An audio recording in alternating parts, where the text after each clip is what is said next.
Today is February 6th, and we have more news for you here today. What categories of news do we have? Did we put design in this section? No. We ended just up removed it. switching That's it going to be out. on Friday. Okay. I don't remember. Business, which includes technology. Well, there was like social media stuff in here too. Everything except nonsense includes technology. We don't really do a technology section.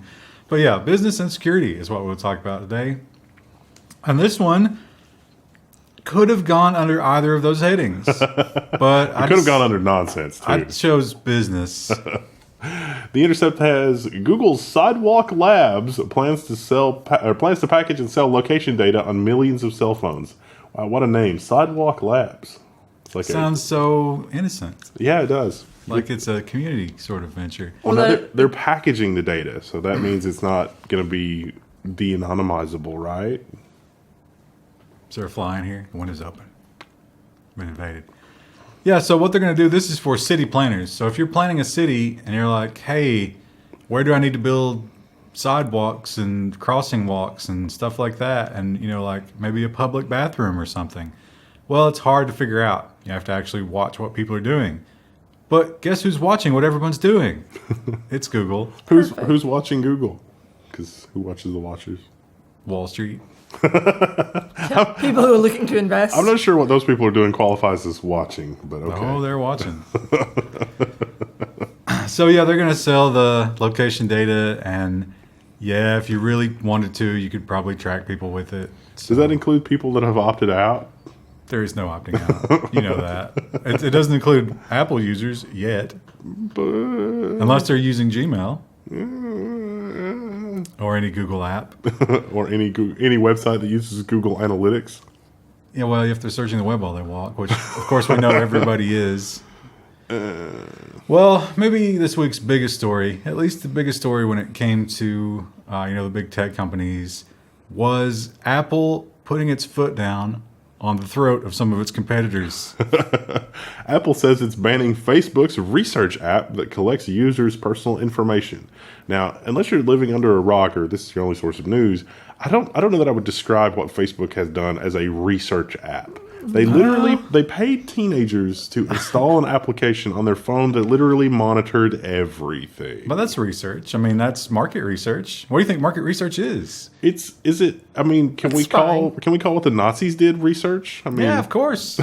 It's unethical, but it is research. I mean, what was that one Japanese place where it was like sewing legs onto people's hips and stuff like that? That was research. I don't know what it accomplished, but well, Apple has taken issue with that, and they've banned the way that it works is Apple has to issue certificates, and so it's this thing called an enterprise certificate, and that means that if you get an enterprise certificate from Apple, you can write software for your employees to use on their Apple devices, and it will only work on devices that belong to employees of Facebook, because Facebook has an enterprise certificate. Well, Facebook was giving out the applications to people that were not employees, which is a violation of that agreement, which is what led to Apple revoking that certificate, which is what stopped their custom applications from working on Apple devices for Facebook employees. But more importantly, they did that because there is no way this makes it into the App Store. No way. Because it's just straight up spying on everything you do. It's a root certificate. There is nothing you can do on your phone that this could not monitor. And they were paying $20 a month, plus $20 if you refer a friend. And in exchange for that, you gave Facebook everything that happened on your phone. Literally everything. I think that's worth it. Our corporate overlords need that information. Think how many golden trowels you can get in Farmville. Yeah. Well, and you did give it as you got it as gift cards, not cash. It wasn't direct deposit. Of course, yeah. So a lot of people, it was targeted toward teenagers, which again makes it even worse.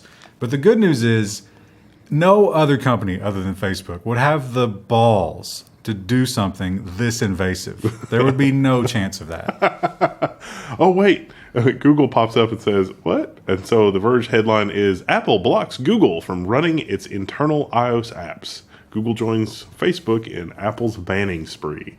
So, yeah. Facebook was pretty quick to restore the certificates for Facebook so Facebook could continue operating. I don't know. I guess they worked it out, hugged it out, whatever. But as of the time of this recording, Apple has not reinstated Google's thing. Probably it is by now, by the time you're watching this, I would say. But Facebook or Google was doing a lot of the same kind of stuff as Facebook, apparently having non-employees use enterprise applications. And they were doing similar kind of tracking too. But they did grant that Google was much more upfront about it. Facebook, there was some fine print that told you exactly what it was doing, but it was just kind of like, hey, this is fun and exciting. Did we mention it's $20 a month? $20 a month. Let's It has keep to be good if reiterating it's that. $20. And they didn't really tell you exactly what was going on, and they targeted it toward the kids. Google was just kind of like, yeah, we're going to spy deal with it, you know, because they're Google. You can participate in a research program where we do terrible things. We will need stool samples every other week. So that's something that I doubt either will be doing for a little while. Eventually they will. They'll take a quick pause on that. This one I couldn't read because Cheddar, for whatever reason on the surface, just wouldn't render this page. So Cheddar.com. Wow. It makes a return to the Level 1 news with the headline, Apple plans a gaming subscription service, according to multiple sources. So, yeah. is this going to be like mobile games? No, it's, You all got phones, don't you? it's probably going to be the whole Apple TV thing, but games that can follow you around on multiple devices. So yes, you could play on your phone, but you could also play on your TV or Do you have whatever. to control it with your phone? Well, that's an option. Like you can, there are games now that you can use your phone as a controller, but actually play it on something else. Similar like a Switch would work. Scrabble. Like if all of your friends have iPhones, you can use an iPad as a Scrabble board and then play Scrabble with 4 iPhones. And the iPhones are like your little word Your thing. tray. Yeah. I don't like it. I'm coming out against it. Do you play board games a lot, Ryan? No. I mean, I'm not against board games. Board games are the one situation where that might work, but they try to make things like Fortnite on mobile, and I've never tried it, but I can't see how that would ever work. We talked about Intel last week, and they were desperate for a CEO, and they kept asking people, and people kept saying, your company's not in a good place right now. I'm sorry. That's really the sound they made. And so the question was, are they ever going to find a replacement for the interim CEO? And now we have the answer. VentureBeat says Intel's interim CEO Bob Swan gets the job permanently. Now he's on record as saying that he did not want the job, which I think my comment at the time was makes you wonder what sort of dumpster fire is raging inside the company that he doesn't want it. Well, it turns out that he's like, okay, you know what? You talked me into it. They're like, congratulations, Bob. Literally everybody else we wanted turned us down. Now, there was one other possibility, and that was that Intel was trying to do some crazy thing, like trying to recruit Lisa Su or something crazy like that. And they finally just got clued in that no, she's not going to See, do that. the fan fiction I had in my head was that he's in love with Lisa Su, and he's going to offer up Intel as like a sign of his love on Valentine's Day. But he was waiting for this deal to go through. What if he was going to go to work for China? I don't know. But that could be a possibility. I think my fanfic's better, but Intel's only 50 years old, which it seems like they're older than that. I mean, I like to think of them as like a multi-century company. Well, they eat right, and they get a lot of exercise. But I mean, Intel's definitely got an uphill battle that they are facing, and they also sunset the Itanium. We didn't have a story for it, but they've announced he went into his office to go get it. the Itanium. It's dead. They've announced that you can still buy them for a couple more years. HP Enterprise will still, let you buy an Itanium computer, but it's like 2020 or 2021. It's like no more orders. They don't want to deal with it anymore. The Itanium becomes the Itanic. Because it's saying. How long have you been thinking of that joke? For years. Also, help me, Obi-Wan Kenobi, you're our only hope. Which will not be the title. I quietly didn't say anything earlier. Trying to be nice. Yeah, no, it's fine. So, BuzzFeed, as we learned last week, losing a big portion of their people. Was it 17%? Yeah. I think. Yeah. And I think this story is a good example as of why, because this is not even close to the first time this has happened. BuzzFeed News says one of the biggest at-home DNA testing companies is working with the FBI. Yeah. So surprising no one. They call it the Golden whatever killer. The Golden State Killer. Yeah. From the 70s. So this is, it's not a huge, they're not breaking a huge story here. But it is interesting to note, this is, what's the name of them? Family Tree DNA. This is not a company that types your DNA. You get it done, and you have like the DNA signature or whatever, and you upload it here, and they show you where other people might be who are related to you. And they send everything to the FBI. Not really. They won't let the FBI just search it, but if the FBI comes to them with a compelling case, they will let them in to search it. You'd think that would be with a warrant, but No. Just That's not how that works. Just got to bring them a box of cookies, maybe some Starbucks. yeah, some flowers. Yeah. It's like, listen, we didn't find a child killer, but we did find a guy that embarrassed your director like 7 years ago. Here's somebody who's somewhat related to Aaron Swartz. Let's punish them. Yeah. It's like, we will make sure his family never reproduces. Well, a lot of people are kind of down on Amazon because they say that Amazon is not a good employer. They don't treat their people well. He didn't treat his wife well. They don't give them things like bathroom breaks, luxuries, really. Or heating. You know what? Just basic human decency. Oh, look at me. I have hypothermia at work. Oh, cry me a river. But it turns out the workforce doesn't seem to care very much. Americans are lining up to work at Amazon for $15 an hour. That's good pay in a rural area. Well, this is really surprising, though, because, we know several people that work in various capacities at Amazon that are basically warehouse-type work. And in all of the cases, the $15 an hour is kind of a worse deal than the stock options. And if you are there for any amount of time. Now, for the new workers, it's way better because you have to get vested into the That takes stock like stuff. a year. Yeah. But, I mean, you get the impression a lot of these people are sort of like in and out of jobs. Yes. Well, the people I know of who have worked in Amazon sort of positions, yes, they're in and out of jobs for the most part. Yeah. That's probably the difference. You're talking, of course, about Nubbin. Nubbin is one of them. I know somebody in Lexington. Yeah, I'm thinking some other people He's as well. incredibly loyal to Amazon. In fact, he gets up every morning, rolls out his carpet, and then does his morning prayer in the direction of Jeff Bezos. Wherever he happens to be. His counterpart in RimWorld unfortunately died last stream. Spoiler alert. Terrible. Sorry. Shocking. I haven't exported that one yet. We still love you. Well, you know what? The time is coming for cord cutting. Everybody's doing it. It's the hip new thing. It's almost like Apple products, It's cool to do it. Getting rid of stuff. And you might be thinking, you know what? I don't really care for Netflix. I don't care for Amazon. Maybe I'll go with one of these gray boxes. That'd be a way to describe them, and you probably shouldn't. Yeah, so Ars Technica says the Netflix, Amazon, and Hollywood studios shut down the maker of a free TV box. So this is Dragon Box will pay $14.5 million. This is surprising because they announced that they were going to fight it, and then something happened, and their lawyers were like, you know what?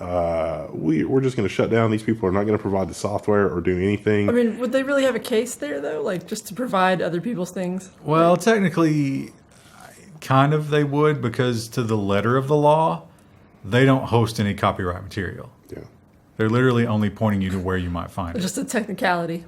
Is it, though? How does the law work? That's true. Yeah, I don't think it's really a technicality. I just think that it's sort of an uphill battle for them. And so $14 million is probably the least headache option. Yeah. And they had spawned several other websites from this. And then they also talk about, what was the other box? I can't remember the name of the other. But these guys go after every kind of box that does this kind of thing. This is kind of an easy business model because you really are just selling links, making a nice little UI for it. Yeah. Hardware is super cheap. But you don't have to host any content or anything like that, which, Yeah. takes a lot of bandwidth and money and stuff. So, but you don't last long and you have to pay back $45 million. You think they made anything? They probably made a couple dollars. Probably not as much as we expect. Probably not $14.5 million. Well, if you have an Xbox One, you may have noticed this week that they just magically stopped working. I saw a lot of Twitter posts about this. They were down. Now they're back. So, yeah, the internet was out. This internet outage affected a lot of stuff, but I don't know if But it's really an outage. here's the shocking thing to me about this, because they talk about people, like the boot screen didn't even work. So you're telling me that an Xbox won't boot without an internet connection? It seems bizarre, but does not seem that bizarre. bizarre. Why would that? I mean, and if you unplug the cable, do you think that it would suddenly start working? Probably for booting, yeah. That's weird. Definitely makes me not want an Xbox. Although, Did you really want one before? well, I kind of super want to play that cowboy game. Red Dead Red Dead Redemption 2. Redemption 2. Yeah, Rockstar. I super want to play it. They'll probably release it on PC sooner than later. They never did the other one. Yeah. They didn't? No. Nope. Ooh. And that's disappointing. It's a compelling reason. Well, the Dragon Box is out. Sorry. So you're going to have to make a choice. What's it going to be? Are you going to go to Netflix or are you going to go to Amazon? And the answer depends on whether you love quality or quantity. Cord cutting, Amazon has more content, but Netflix has higher rated films. Tech something says. Yes, Now- it's kind of cropped. Some people complain that we are zoomed, and We we are are not. not zoomed. This is USA Today on a 1080. You can't display the headline. I remember when USA Today's design launched, and like people were talking about how innovative the design was, but it scaled terribly even then. Yeah. I think they had a chart. Maybe not. Yeah, No, they don't. these are like standardized ratings, and the ratings are much higher on Netflix than Amazon. So yeah, and plus Netflix has the originals, which are some are highly rated, Yeah. but Amazon has way more variety. They have that Jack Ryan show that they won't stop. I watched that. Promoting. It wasn't terrible, but I don't think they should have called it Jack Ryan. I think they should have called it The Terrorist that Jack Ryan is after, because most of the show is about the terrorist. That would have been more interesting, probably. It gets kind of boring. Are the terrorists interesting characters at least? Kind of. You know, it's like you go through his history of what made him a terrorist, and they try to make him Sympathetic. kind of like that. But Turns out that this terrorist is created as a result of the Cuban Missile Crisis. Whoops, sorry. We didn't mean to do that. well, it was very similar to that. Spoiler alert. They're pretty much giving it away in the trailers. Speaking of cord cutting, DirecTV. Now, when I moved into my new house, the amount of mailers I got from DirecTV, I think I could have wallpapered a room with them. It's ridiculous how, and it's funny because this article says they stopped promoting aggressively, but I don't know. Anyway, not doing well. Yeah, DirecTV has now lost a staggering 14% of its users in Q4. Losses, which follow AT&T's decision to cut back on promos, dropped the platform to number 3 behind Hulu and in the VMVPD race. I don't know what that is. I don't know what that is either. Vumvd. Now, when we announced the AT&T acquisition of DirecTV, and I made a prediction on that day that was going to be terrible for consumers, and it was tantamount to AT&T admitting that they literally can't deliver video over, like the network has been so poorly maintained, they need a satellite system to deliver video. And I was right.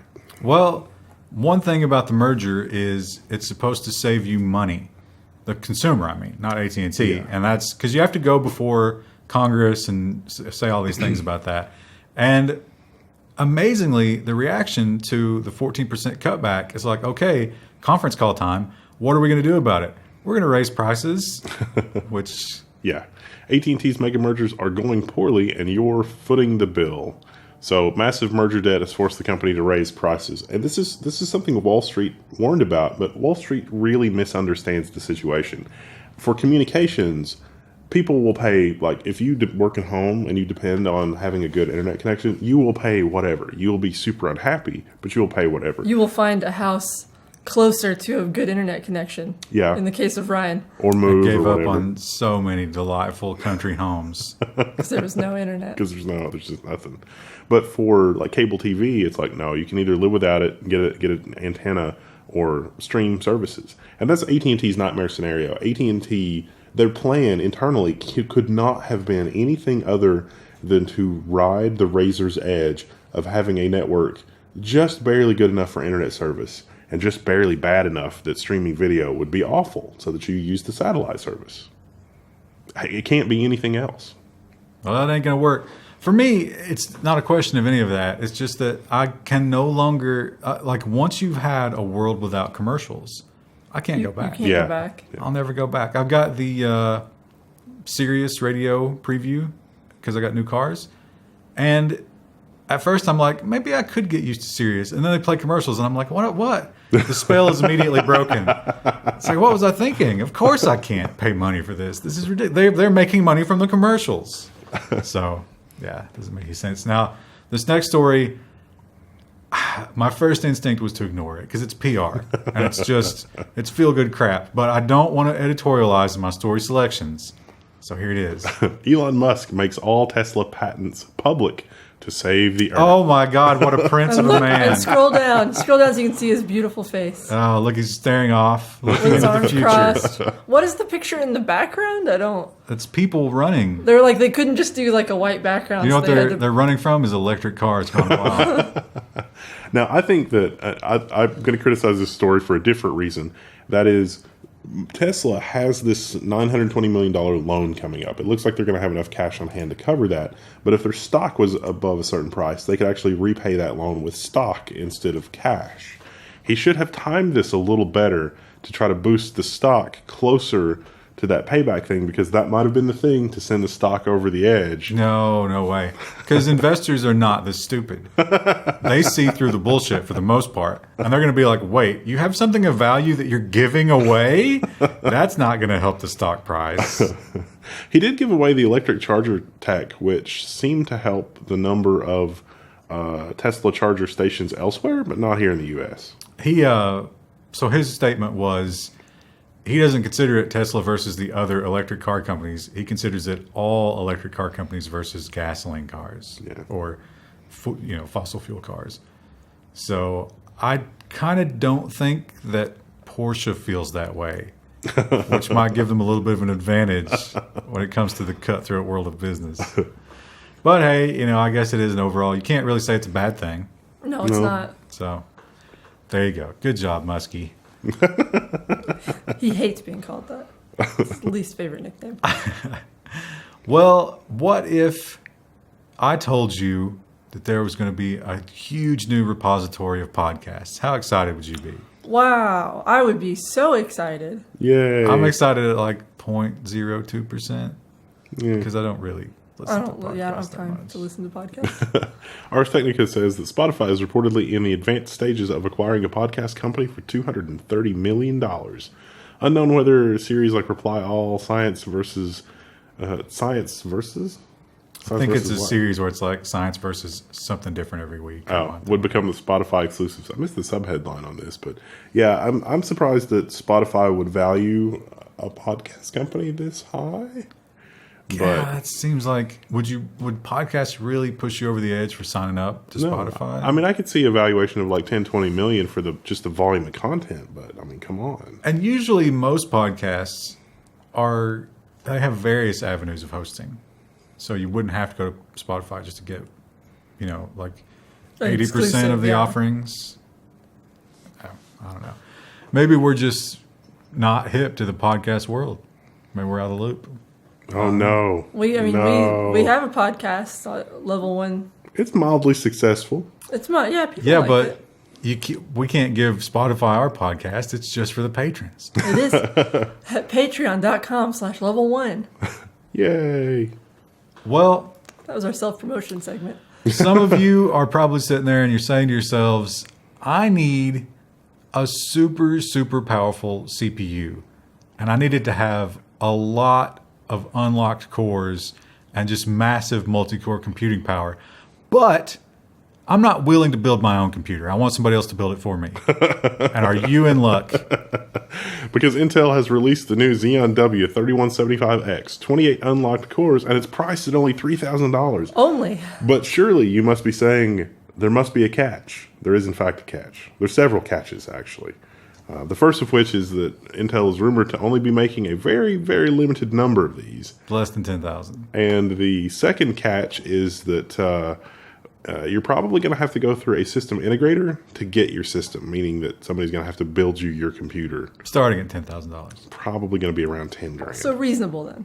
Well, this CPU is very similar to the current top-end Xeon Platinum CPU, which came out, I think, in 2017, which is $10,000 each.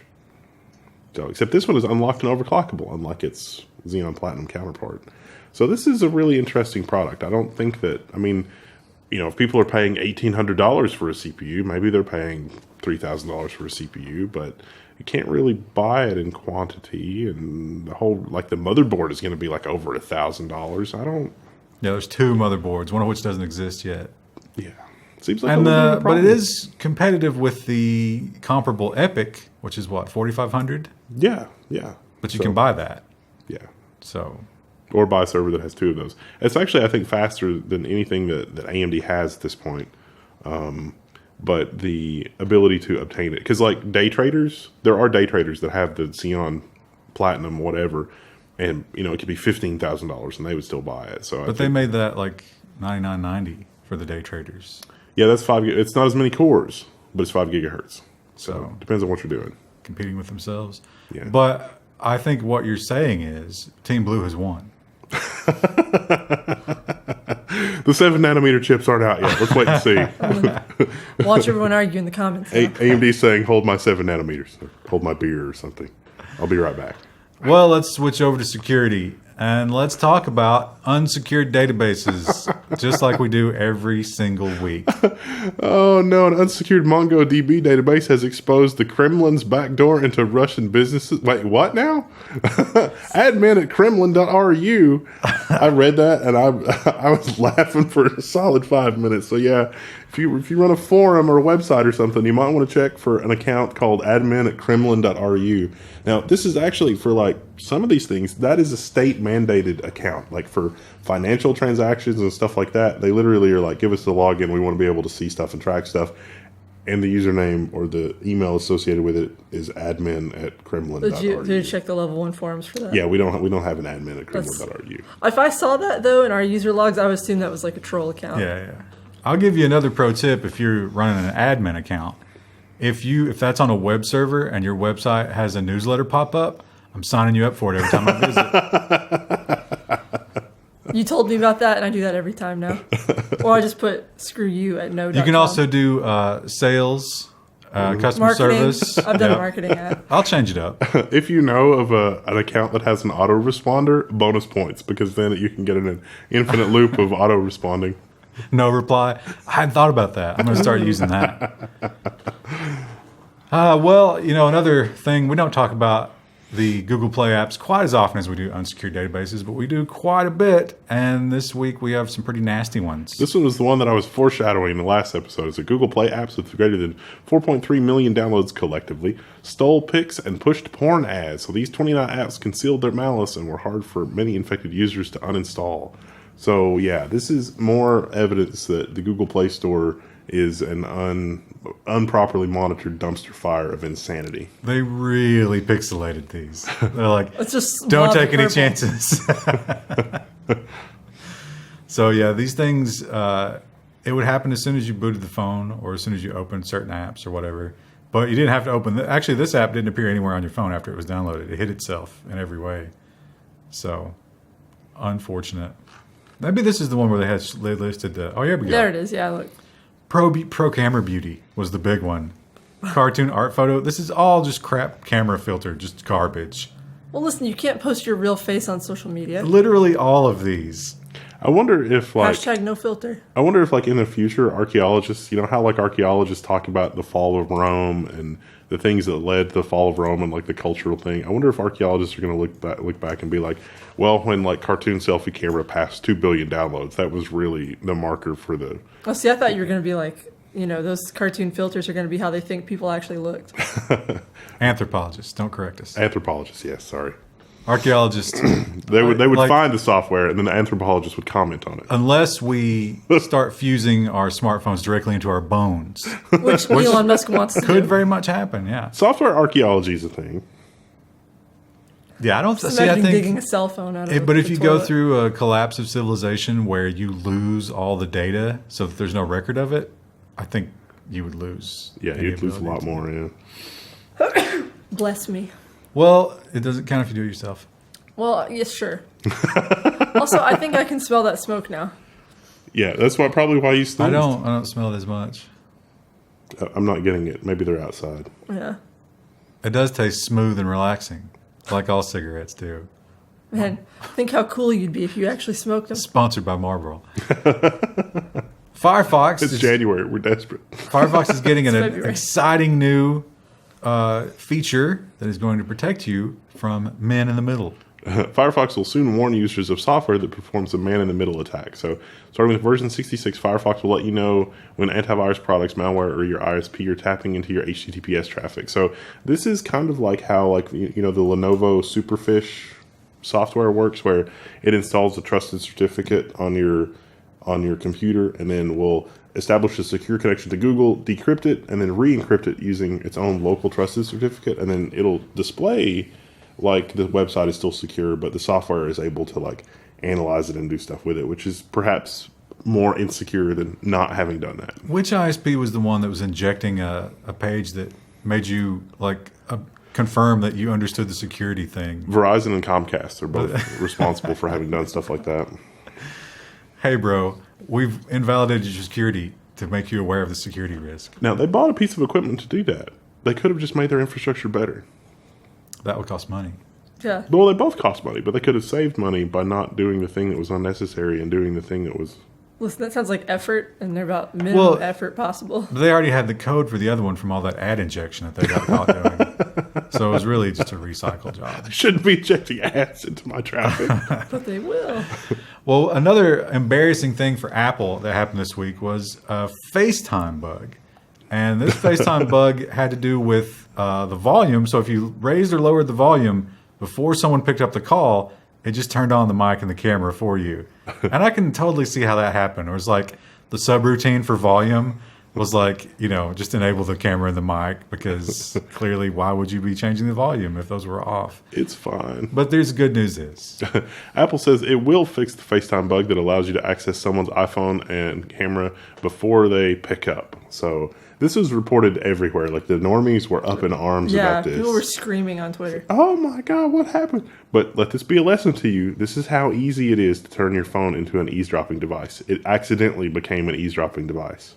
I don't remember exactly what it was, but there was some kind of legal proceeding where there was like a lawyer with a client. Oh yeah, with a deposition. Yeah. And the phone started ringing while they were talking, so someone got it. Yeah. So that might be a thing. A problem. Well, another problem that you might have if you have a phone is the loss of all your money. Criminals are tapping into the phone network backbone to empty bank accounts. Now, I think this story was the one that was from the UK. So if you've had problems... Yeah, they have... what's the name of their thing? SS7. Yeah, so I think if you've been having problems with your bank in the UK, you might want to look at this, because usually banks take the position, no, you authorize this transaction from your phone. That is enough proof for us that you authorize this. Well, not so much. SS7, turns out your mobile phone network's not really all that secure. So this is very similar to the SIM attack we talked about in the last episode, but they don't actually have to get anybody from the telecom to go along with it. Yeah. They can just hack their way in. Yeah. And so this is your two-factor, all that kind of stuff. I think that there's some privacy issues with this as well. Like you can have somebody that joins like a poison tower, but after they join the poison tower, you can still follow them around. Oh, that's the new thing. That's the next story, actually. Sorry, I got a little ahead of myself. I'm just off my game today. You just dropped, you just told all that stuff. My brain is not firing in order. I don't know what it is. It's because it's a beautiful sunny day. It's all that sunlight's it's affecting detrimental. Your body's like, what sort of vitamin is this? D? I don't know what that is. Well, more bad news for 5G. It seems like all the 5G headlines are negative, and this one is no exception. New flaw impacts 4G, 5G, 3G telephony protocols. This is the one that I was talking about in the UK story. So it's not that the protocol, the data aspect of the protocol has been compromised, but the metadata aspect of the protocol. So things like tracking where you are, how long you're there, what types of messages that you're sending, that's the type of information that leaks from these flaws. But the really amazing thing about this is that you can still be tracked after you leave the poisoned cell tower. If you come back. If you come back, yeah. But I don't think this new one was a metadata attack. It's a new way of doing it. Yeah, it's something. It's a novel attack. Metadata is maybe not the best way to describe it, but you can get information about like if somebody sends text messages, like how many. Yeah, and then once you have that unique identifier, every time they come back to that tower, you can then track them. So if you were to blanket a region in these devices, which a state could do, like Washington D.C., you could certainly track everything that was going on there. Now here, once again, I'll reiterate, this is not a zoomed in version of TechCrunch. This is just how the site looks. Well, there was an ad up there, and so it's like trying to show us an ad, and it's like kind of like, no. You can't ever, it's like a perfect pixel Oh. It's because we're blocking the ad. Oh. This is probably because some designer wanted it to be pixel perfect, so they had to add a ton of weird media queries, and now it breaks. But you can just keep pausing it and read different sections. Yeah. Anyway. India's largest bank. Oh. Oh. SBI. Oh, leaked account data on millions of customers. That's like a fun little mini game, isn't it? Oh, yeah. So yeah, this is the state-owned Indian bank, and they lost everything. It was a text message interface. So like, not everybody in India has smartphones. Of course, not everybody anywhere has smartphones. So this was a service where you could text message, or actually somehow you could just call them and do like a voice thing, and then it would call you back or text message you back with your payment history or the last 5 transactions or balance or whatever. And all of that was just unsecured. Wow. Neat. That was 300 million a day. Oh. Because there's a lot of people in India. And no one noticed. Like, hey, why is the thing dumping 300 million records a day all of a sudden? What's going on? That's not my job. I just hand out dum-dums. Or whatever the Indian equivalent of dum-dums is. Oh, probably something curry flavored. What if they have the same thing? What if dum-dums are universal? I bet they are. Yeah. Because like, I think M&Ms are universal, right? I would think so. Yeah, Does it's a big everywhere have company. M&Ms? I bet they do. Maybe not China. That'll be fun if American candy settles World War III someday. It's like everybody that has a disagreement with It's a World War dum-dum. III. It's just This is popcorn dum-dum. I hate that. like, look what we're destroying. We're destroying the ability to make this wonderful, delicious candy. Listen, don't you want childhood obesity? It makes everybody Pacific, so why not? Well, Google Chrome, you know, they heard about Firefox doing the hijacking thing, man in the middle thing, and they were like, oh, no, you won't outdo us. So Google Chrome is going to get warnings for lookalike URLs. Chrome to show warnings when accessing mistyped domains. This is great. This also, like, with Apple, like, where's the Apple news? Like, I was looking for Apple news to complement this. There's not really a bug, but on Safari, it always displays the leftmost part of the URL, which makes phishing really easy. So, like, if you've got a really long domain name and it's like secure.amazon.com, some other bullshit, something else, whatever, it'll show you the left side of the URL instead of the right side of the URL, so you don't know. Like, it looks kind of legit if you're not paying attention. If you're a normal person. Well, and it's just more reasons Safari's garbage. And don't use it. It really is. So you might be thinking, hey, this doesn't affect me. I'm hyper vigilant. I can notice when any extra character is in there. Unicode. But how about this example here? So the I and the A are Unicode characters. Yeah. On Windows machines, you can't even see a difference between those. So this is a cool feature. Mostly. Everybody's like, maybe you can't. Normie, get on my level. I can tell. Well, in Singapore, they have had, they actually already had the healthcare breach. Remember that? We talked about that. But now they've had a very specific and maybe more terrifying, if you're one of these people, healthcare breach. Singapore HIV registry data leaked online in health breach. They think they got their man. It was a disgruntled employee. I wasn't even a disgruntled employee. This, Christy, you will love this. This is Why does he have a puppet? This is an evil soap opera. This is like the guy who stands between the Intel CEO and Lisa Su. This is the villain in that fanfic. He is definitely a terrible person. So the story goes, this guy went to Singapore. Now, Singapore is super strict on HIV people coming into the country. They screen for it before you get there. In the past, they wouldn't even let you in. But now they have this program where it's like, you go into like a quarantine or something. I don't know. But anyway, he was a lover of one of the high-ranking medical guys in Singapore. That guy substituted his own non-infected blood for this man's blood to get him into the country. This man then betrayed him, stole the database, and leaked it to the world. So I couldn't have written that better myself. That is the most bizarre thing. I don't know what would make him do that. I love that they selected this photo. Surely he has another one. I mean, he looks terrifying in this photo. What does he want? No one knows. It's like one of those supervillains where it's like they're doing something that seems innocuous, but then like halfway as they're doing it, it's suddenly very terrifying.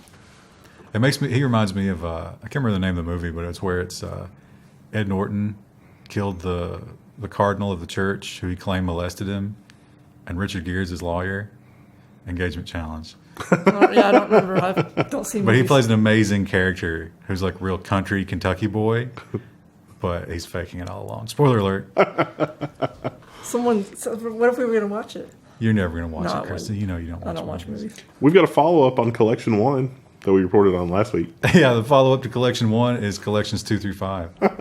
Collections Yikes. 2 through 5 have become public, and it looks like Troy Hunt or Brian Krebs, one of those guys, has identified a possible source for this. There's just some criminal. There's a criminal version of Troy Hunt, I guess. Troy Hunt is, he does Have I Been Pwned? The criminal version of that has been gathering leaked credentials into, this super database for criminals. Is he himself automatically a criminal for doing that, though? I mean, he's just collecting things. Well, I mean, he's benefiting from that, and I would say No, that, he didn't sell it. well, he might have sold it in the past. But this is just gargantuan. It is a massive. How big was it? It was many, like 70, many- 70 terabytes or something. no, I don't know if we got into terabyte. I think It's it's so just like small. hundreds of gigabytes, but that's text, so you can imagine. And I think 2.2 billion when you remove duplicates. No, it was 773 million unique email addresses under 22 million unique passwords. That's number one. Yeah. Oh, what's number? What? 2.2. It's like 3.5, but if you reduce duplicates, it's 2.2 billion Oh, wow. records. Yeah. And the Oh, entire. yeah, that's right. So, yeah, basically, if you have an online account, you're probably in this. You're overwhelmingly likely because you got what portion of the 7 billion people aren't on the internet? Have I been pwned.com? Just punch in your email No, address. they don't have the update yet. Oh, they don't have it in? But there is a link in this article to a new tool that does have. They have this. Collection 1 in, for sure. Yeah, but you can search the whole thing. You can only search this one by your email address, not like Have I Been Pwned, where you can search by your password.